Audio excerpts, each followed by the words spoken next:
नमस्कार दोस्तों, स्वागत है आप सभी का आपके अपने YouTube चैनल सुमन टेक्निकल क्लासेज में।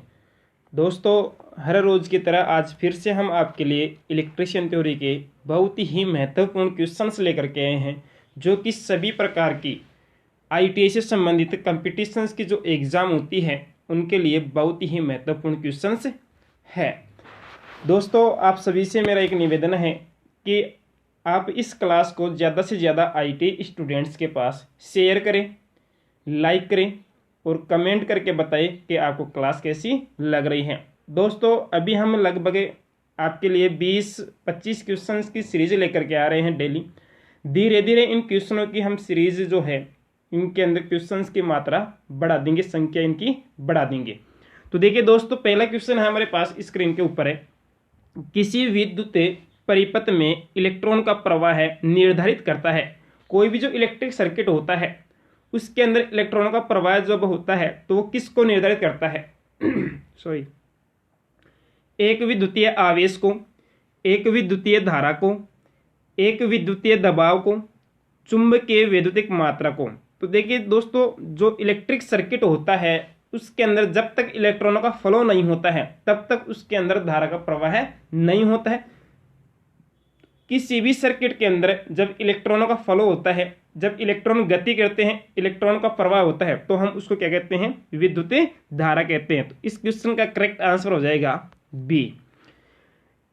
एक ऑप्शन है आपके पास विद्युतीय दबाव। तो जो इलेक्ट्रॉनों को एक स्थान से दूसरे स्थान तक ले जाने के लिए जिस बल की आवश्यकता होती है, जिस फोर्स की आवश्यकता होती है, उसे हम कहते हैं EMF। और EMF का पूरा नाम होता है इलेक्ट्रोमोटिव फोर्स, जिसको हम विद्युत दबाव भी कहते हैं। नेक्स्ट क्वेश्चन है अगला हमारा, यदि वोल्टेज में त्वरित परिवर्तन होता है, अर्थात यदि वोल्टेज के अंदर तुरंत परिवर्तन हो जाता है, तो इससे जुड़े प्रतिरोध में प्रवाहित धारा के ऊपर क्या प्रभाव पड़ेगा? यदि वोल्टेज में परिवर्तन हो रहा है तो उसी क्षण हम ये कहते हैं कि धारा के मान में भी परिवर्तन होता है। कुछ समय पश्चात बदलती है धारा, नहीं बदलती है धारा, तुरंत बदलती है, या इनमें से कोई नहीं। तो देखिए दोस्तों, जब वोल्टेज के मान में परिवर्तन होता है तो उसी क्षण धारा के मान में भी परिवर्तन होता है। तो इस क्वेश्चन का करेक्ट आंसर क्या हो जाएगा? सी। नेक्स्ट क्वेश्चन है, बहुत ही अच्छा क्वेश्चन है दोस्तों, तीसरे नंबर का। जिस युक्ति पर आवर्ती गुणों की अपनी स्थिति नहीं है, अर्थात इनमें से कौन सी युक्ति है जिन पर आवर्ती निर्भर नहीं करती है? संधारित्र। दोस्तों, संधारित्र पर आवर्ती अर्थात फ्रीक्वेंसी निर्भर करती है। वो किस तरह से करती है? देखिए, C समानुपाती 1/F होता है। ठीक है दोस्तों, अर्थात जब आवर्ती का मान हम बढ़ाते हैं, आवर्ती का मान बढ़ाते हैं तो हमारे पास में धारिता का मान घटता है, कैपेसिटेंस का मान घटता है। और जब कैपेसिटेंस का मान घटता है तो कैपेसिटिव रिएक्टेंस, जिसको हम XC से दर्शाते हैं, अर्थात धारिता प्रतिघात का मान भी क्या होता है? घटता है। तो हम ये कह सकते हैं जो संधारित्र के अंदर फ्रीक्वेंसी होती है वो धारिता के विलोमानुपाती होती है। प्रतिरोध जो होता है वो फ्रीक्वेंसी पर निर्भर नहीं करता है। तो इस क्वेश्चन का करेक्ट आंसर हो जाएगा बी। प्रेरक जो होता है, प्रेरक का मतलब होता है, इसको हमें L से दर्शाते हैं, और जो फ्रीक्वेंसी होती है वो प्रेरक के क्या होती है? समानुपाती। यानी कि हम फ्रीक्वेंसी का मान बढ़ाते हैं तो प्रेरक का मान बढ़ता है, अर्थात इस प्रेरक के द्वारा जो बाधा प्रस्तुत की जाती है उसको हम XL कहते हैं, और XL के भी आवर्ती क्या होती है? समानुपाती होती है। नेक्स्ट क्वेश्चन है हमारा, अणु में इलेक्ट्रॉन रिक्त स्थान के कारण रहता है। तो देखिए दोस्तों, जो अणु होता है उसके अंदर इलेक्ट्रॉन जो है वो किस बल के कारण से रहते हैं? तो देखिए दोस्तों, अणु बल के कारण से, दूसरा ऑप्शन है इसके अंदर नाभिकीय बल के कारण से, तीसरा ऑप्शन है कूलाम बल के नियम के कारण से, और चौथा ऑप्शन है बी व सी दोनों। तो इस क्वेश्चन का करेक्ट आंसर हो जाएगा हमारे पास में सी। देखिए दोस्तों, जो बल होता है वो आवेशों के गुणनफल के क्या होता है, समानुपाती होता है, Q1 इंटू Q2 के समानुपाती होता है। नेक्स्ट क्वेश्चन है, किसी बंद परिपथ में वोल्टेज और विद्युत धारा के बीच का अनुपात। देखिए दोस्तों, कोई भी क्लोज सर्किट होता है, बंद परिपथ का मतलब होता है वह परिपथ जिसके अंदर करंट का प्रवाह होता है, इलेक्ट्रॉनों का फ्लो हो सकता है, उस परिपथ को हम बंद परिपथ या क्लोज सर्किट कहते हैं। तो इस परिपथ के अंदर वोल्टेज और विद्युत धारा के बीच का अनुपात घटता जाता है, बढ़ता जाता है, बदलता रहता है, स्थिर रहता है। तो दोस्तों इस क्वेश्चन का करेक्ट आंसर क्या हो जाएगा, स्थिर रहता है, अर्थात डी। लेकिन दोस्तों इसके लिए ताप व दाब स्थिर रहेंगे तो ही हमारे पास के इस क्वेश्चन के अंदर ये ऑप्शन लागू होता है, अर्थात उसकी भौतिक अवस्था क्या होनी चाहिए, नियत होनी चाहिए। नेक्स्ट क्वेश्चन है, विशिष्ट प्रतिरोध की इकाई क्या होती है। देखिए दोस्तों, विशिष्ट प्रतिरोध जो होता है इसको हम स्पेसिफिक रेजिस्टेंस भी कहते हैं, और इसका जो प्रतीक चिन्ह होता है वो होता है रो, और रो बराबर सूत्र बनता है R into A upon L. R का मतलब होता है प्रतिरोध, और प्रतिरोध की इकाई क्या लेते हैं, हमें ओम लेते हैं। ठीक है दोस्तों, ए जो है हमारे पास में यहाँ पे ए का मतलब होता है क्षेत्रफल, और क्षेत्रफल को हम किस में लेते हैं, मीटर स्क्वायर में, अपॉन एल का मतलब क्या है, लंबाई, इसको हम किस में लेते हैं, मीटर में। तो देखिए दोस्तों, इस मीटर से यहाँ पे 1 मीटर कट जाएगा, कैंसिल हो जाएगा। ऊपर हमारे पास में जो शेष राशि बच रही है वो क्या बच रही है, ओम मीटर। तो इस क्वेश्चन का करेक्ट आंसर क्या हो जाएगा, बी, अर्थात विशिष्ट प्रतिरोध की जो इकाई होती है वो क्या होती है, ओम मीटर होती है। और जब क्वेश्चन में आपको पूछे कि प्रतिरोध की इकाई क्या होती है तो उसके लिए ओम हो जाएगी। नेक्स्ट क्वेश्चन है, किसी संवाहक में विद्युत की चालकता किसके द्वारा होती है। अर्थात कोई भी जो कंडक्टर होता है, कोई भी जो चालक होता है, चालक और कंडक्टर का मतलब संवाहक होता है, में विद्युत की चालकता किसके द्वारा होती है। हम ये कहते हैं कि इलेक्ट्रॉन के प्रवाह में जो बाधा प्रस्तुत करता है उसको हम रेजिस्टेंस कहते हैं, अर्थात उस सर्किट के अंदर इलेक्ट्रॉनों की कमी हो जाएगी। जब कमी होगी तो चालकता में भी क्या होगी, कमी होगी। और किसी भी सर्किट के अंदर यदि मुक्त इलेक्ट्रॉन की संख्या अधिक होती है या बहुत अधिक होती है तो उसके अंदर चालकता भी अधिक होती है। तो सीमित इलेक्ट्रॉन के द्वारा चालकता को हम निर्धारित नहीं कर सकते हैं, प्रोटॉन्स के द्वारा भी हम चालकता को निर्धारित नहीं कर सकते हैं, मुक्त इलेक्ट्रॉन के द्वारा हम चालकता को निर्धारित कर सकते हैं कि किसी भी संवाहक में विद्युत की चालकता मुक्त इलेक्ट्रॉन के द्वारा होती है। तो इस क्वेश्चन का करेक्ट आंसर हो जाएगा सी। नेक्स्ट क्वेश्चन है, अर्धचालकों में विद्युत धारा का प्रवाह किसके कारण होता है। दोस्तों अर्धचालक का मतलब होता है सेमीकंडक्टर, और सेमीकंडक्टर जो होते हैं ये विद्युत के चालक हो भी सकते हैं और नहीं भी हो सकते हैं, लेकिन इनमें जो धारा का प्रवाह होता है वो हमें ये नहीं कह सकते कि केवल इलेक्ट्रॉन के कारण से ही इनके अंदर धारा का प्रवाह होता है। देखिए जब चालक की बात आती है, केवल कंडक्टर की जब बात आती है तो हम ये कह सकते हैं कि कंडक्टर के अंदर या धातु के अंदर विद्युत धारा का प्रवाह इलेक्ट्रॉन के कारण से होता है। लेकिन बात ये आई कि इलेक्ट्रोलाइट के अंदर धारा का प्रवाह किसके कारण से होता है, तो उसके अंदर धनात्मक और ऋणात्मक जो आयन्स होते हैं उनके कारण से होता है। अगला ऑप्शन दे रखा आपको कोटर व दाताओं के द्वारा। तो अर्धचालक जो होते हैं उनके अंदर होल्स, कोटर का मतलब होता है होल्स, दाताओं जिसको हम कह सकते हैं मुक्त इलेक्ट्रॉन के कारण से प्रवाह होता है, अर्थात अर्धचालकों के अंदर होल्स व मुक्त इलेक्ट्रॉन, डोनर और जो ग्राही होते हैं उनके द्वारा विद्युत का प्रवाह होता है। इस क्वेश्चन का करेक्ट आंसर क्या हो जाएगा, सी। 1 मेगा ओम रिक्त स्थान के बराबर होता है। देखिए 10 की घात 3 ओम है तो इसको हम कह सकते हैं किलो ओम। ठीक है दोस्तों, 10 की घात -3 ओम है, इसको हम कह सकते हैं मिली ओम। 10 की घात 6 ओम है तो इसको हम कह सकते हैं मेगा ओम। और 10 की घात -6 है तो इसको हम कह सकते हैं माइक्रो ओम। ठीक है दोस्तों, तो इस क्वेश्चन के लिए करेक्ट आंसर क्या हो जाएगा? 10 की घात 6 ओम, अर्थात सी इसका करेक्ट आंसर है। नेक्स्ट क्वेश्चन है, एक अंतरराष्ट्रीय ओम का मान किसके बराबर होता है? देखिए, ओम होता है, अंतरराष्ट्रीय ओम होता है, तो अंतरराष्ट्रीय जो ओम होता है उसके लिए एक मान जो है वो एक फिक्स मान दे रखा है। वो मान है 1.00049 निरपेक्ष ओम होता है, अर्थात इस क्वेश्चन का करेक्ट आंसर क्या हो जाएगा? डी। नेक्स्ट क्वेश्चन है, विद्युत ऊर्जा प्राप्त की जाती है, अर्थात इलेक्ट्रिकल जो एनर्जी होती है वो किसके द्वारा रिसीव की जाती है, प्राप्त की जाती है? रासायनिक ऊर्जा से। देखिए दोस्तों, सेल और बैटरी जो है वो रासायनिक ऊर्जा के स्रोत है।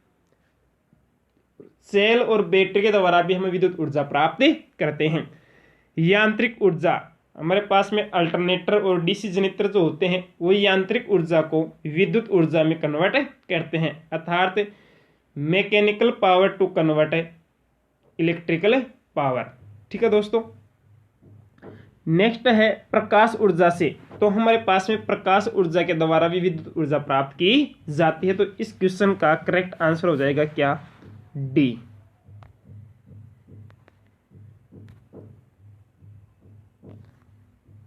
नेक्स्ट क्वेश्चन है, एक रिक्त स्थान में धारा प्रवाहित नहीं होगी। ठीक है दोस्तों, श्रृंखला परिपथ। श्रृंखला परिपथ का मतलब होता है श्रेणी परिपथ, और श्रेणी परिपथ के अंदर जितने भी उपकरण लगे होते हैं उन सभी के अंदर धारा का मान समान रहता है और वोल्टेज अलग अलग रहता है। पार्श्व परिपथ। पार्श्व परिपथ का मतलब होता है समानांतर परिपथ, और समानांतर परिपथ के अंदर है वोल्टेज का मान समान रहता है और धारा का मान अलग अलग रहता है। लघुपतित परिपथ है।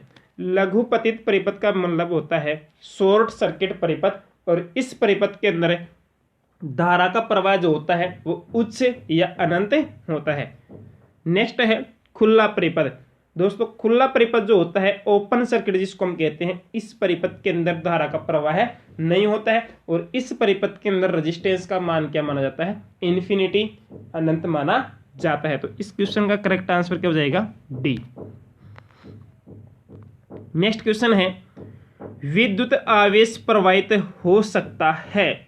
देखिए, इलेक्ट्रिक चार्ज जो होता है, वैद्युतिक मात्रा जो होती है वो किस में से प्रवाहित हो सकती है? विद्युत रोधियों तथा चालकों के माध्यम से, चालकों के माध्यम से, विद्युत रोधियों के माध्यम से, चालकों तथा अचालकों दोनों के माध्यम से। तो देखिए, विद्युत आवेश जो होता है वो केवल और केवल चालकों के माध्यम से प्रवाहित होता है, कंडक्टर्स के माध्यम से प्रवाहित होता है, संवाहकों के माध्यम से प्रवाहित होता है। तो इस क्वेश्चन का करेक्ट आंसर क्या है? बी।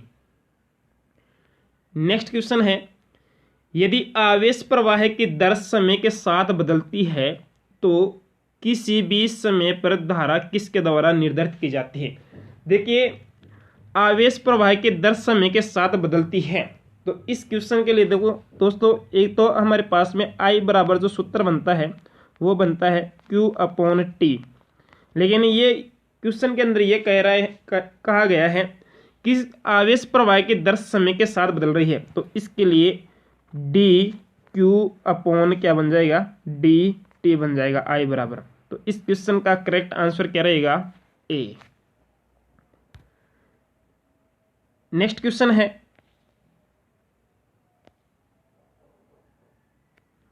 किसी परमाणु के केंद्रक में क्या होता है? परमाणु का जो केंद्रक होता है उसको हम क्या कहते हैं? नाभिक कहते हैं, और नाभिक के अंदर प्रोटॉन और न्यूट्रॉन्स होते हैं।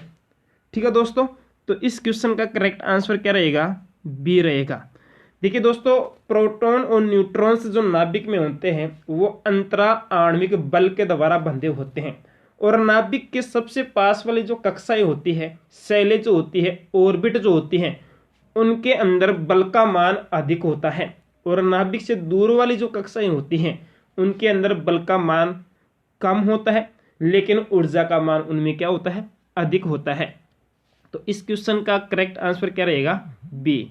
प्रोटॉन और न्यूट्रॉन नाभिक के अंदर अवस्थित रहते हैं, और इस नाभिक के चारों ओर कक्षाओं के अंदर, ऑर्बिट्स के अंदर, सेलों के अंदर इलेक्ट्रॉन गति करता है।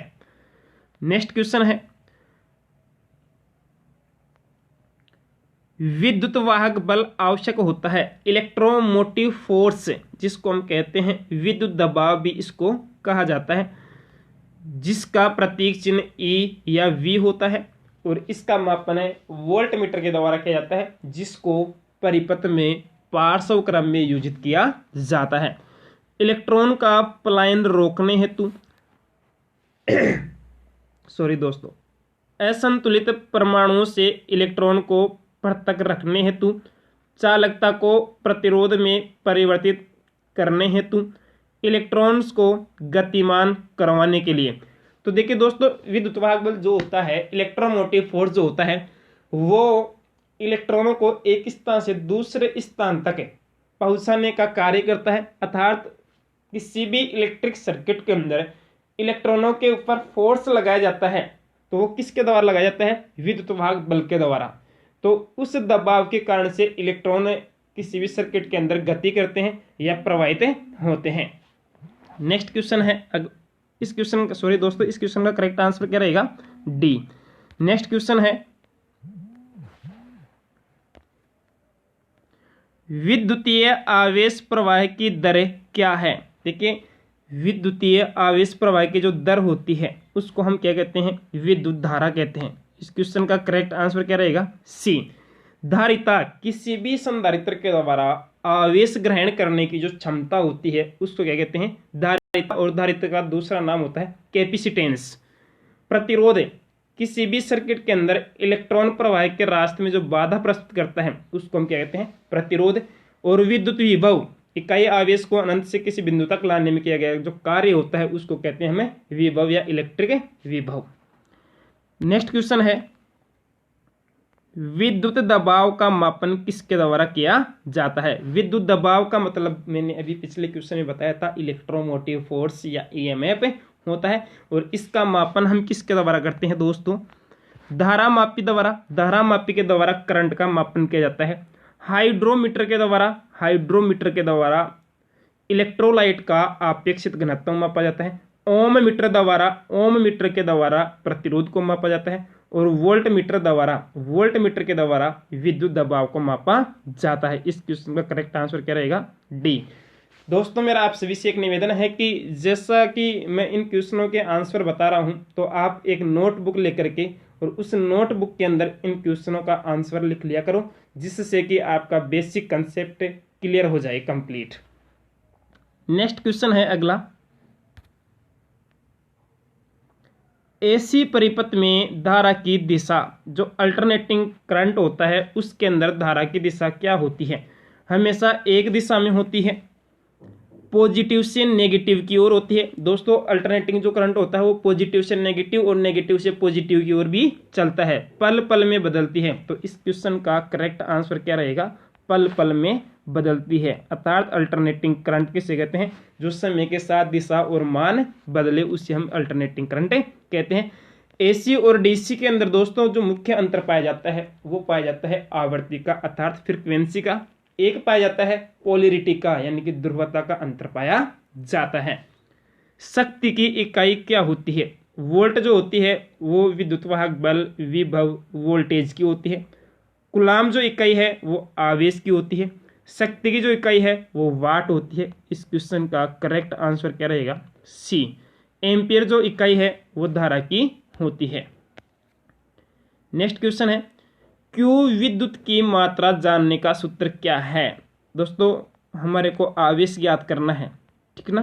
तो देखिए, Q बराबर सूत्र बनता है क्या, I और T, अर्थात I का मतलब क्या है, धारा, और T का मतलब क्या है, समय।